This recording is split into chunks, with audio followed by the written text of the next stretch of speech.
Halo teman-teman, di kesempatan kali ini kita ingin sharing mengenai satu prinsip yang bernama ya kecil. Ya, jadi prinsip ya kecil ini akan sangat powerful kalau teman-teman bisa inkorporasi ke dalam copywriting Anda.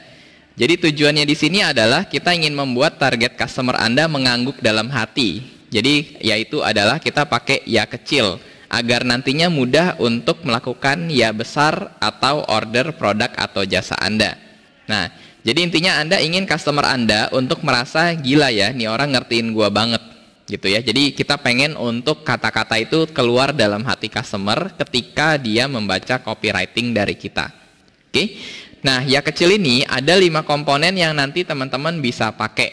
Pertama adalah kita akan pakai frase-frase yang memaklumi kegagalannya di masa lalu. Ya, jadi kita tahu bahwa setiap orang pasti ada kegagalannya, dan kegagalan yang berhubungan dengan produk dan jasa kita itu akan kita acknowledge atau kita akui atau kita bahkan state ulang. Yang kedua adalah kita akan memahami alasan kenapa dia gagal. Jadi kalau misalkan dia gagal di sebelumnya untuk suatu hal, itu pasti akan ada alasan yang dia akan utarakan.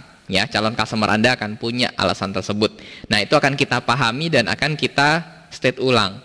Kemudian kita akan menghilangkan ketakutannya. Jadi ketakutan dia kalau misalkan produk atau jasa ini akan tetap sama aja gitu ya. Jadi ketakutannya untuk kesalahan yang sama berulang. Atau mengkonfirmasi kecurigaannya, ini benar nggak sih gitu ya. Sama yang terakhir adalah kita akan memusuhi musuhnya. Ya, jadi musuh dari musuh adalah teman gitu ya.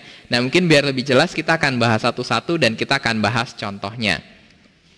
Nah, yang pertama adalah memaklumi kegagalannya. Jadi contohnya misalkan Anda merasa belajar bahasa Inggris tidak mudah. Nah, ini kan artinya kita memaklumi kalau misalkan dia sebelumnya pernah gagal belajar bahasa Inggris. Ya. Kemudian memahami alasannya. Ya, walaupun alasannya dia salah, nggak apa-apa. Kita akan memaklumi gitu ya. Anda ketemu dengan guru yang membosankan, jadi pengennya bolos terus. Nah, jadi kita udah bilang seperti ini.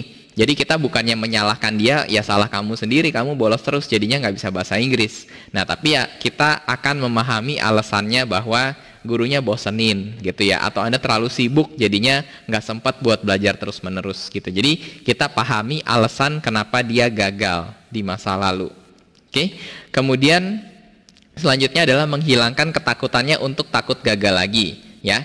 Anda sudah bosan ikut les bahasa Inggris tetapi selalu berhenti di tengah jalan. Nah, jadi ini kita kasih tahu dia, ketakutan dia pasti ketika les bahasa Inggris saya pengen sih, cuman kayaknya dari dulu setiap kali les saya nggak pernah berhasil gitu ya. Jadi itu yang kita akan hilangkan ketakutan tersebut ya.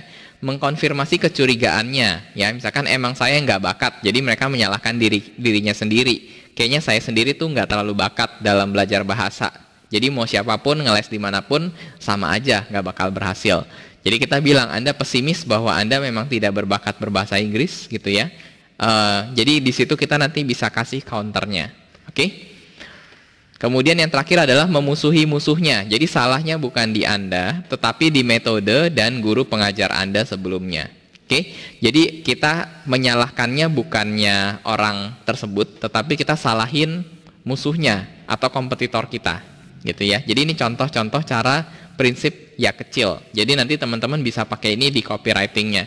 Nah, contohnya kita bisa pakai format pertanyaan.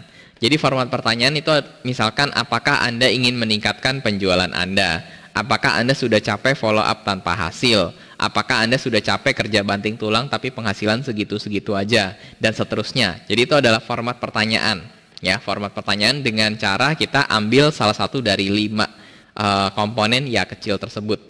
Jadi tujuannya biar orang merasa dimengerti dan orang akan ngangguk-ngangguk, oh ya ini kesulitan saya benar, oh ya ini kegagalan saya betul gitu ya. Jadi itu adalah format pertanyaan. Format yang kedua yang nanti teman-teman bisa pakai adalah format kalau ya. Kalau Anda sudah rutin olahraga tapi tidak turun berat badannya. Kalau Anda bosan miskin dan pengen kaya tapi nggak tahu caranya. Jadi formatnya adalah kalau tapi ya. Jadi ini adalah yang sudah dilakukan kegagalannya, ini adalah yang kegagalan tidak berhasil yang dia mau capai. Nah, lalu di sini ada kata-kata maka ya. Jadi kalau misalkan Anda sudah rutin olahraga tapi tidak turun berat badannya, maka metode ini kemungkinan besar akan sangat cocok sama Anda. Terus kita di bawahnya bisa tulis cerita ya. Misalkan lihat namanya Pak Andi. Pak Andi sudah rutin 3 kali seminggu lari pagi. Tetapi berat badannya tetap sama-sama saja karena dia tidak menerapkan yang namanya defisit kalori misalkan.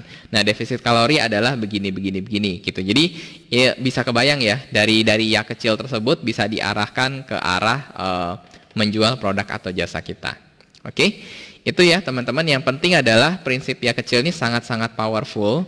Jadi tujuannya adalah kita pengen mereka untuk mengangguk dalam hati dulu, karena ini nanti akan mempermudah mereka untuk bisa melakukan ya besar atau order produk atau jasanya kita. Intinya adalah kita pengen customer kita berpikir ini orang ngertiin gue banget ya. Formatnya adalah ada 5 komponen ini. Ya, bisa salah satu dari ini, nanti teman-teman silakan bisa pilih, mau 5-5-nya dipakai boleh, mau pakai 3 di antara 5 juga boleh. Nanti format untuk penulisannya bisa pakai format pertanyaan atau bisa pakai format kalau. Ya, itu mungkin teman-teman yang saya pengen share untuk di modul ya kecil ini. Jadi jangan lupa untuk bisa dicoba dan diinkorporasi kepada copywriting yang sedang Anda tulis. Oke, itu aja teman-teman, terima kasih. Kita akan ketemu di modul selanjutnya.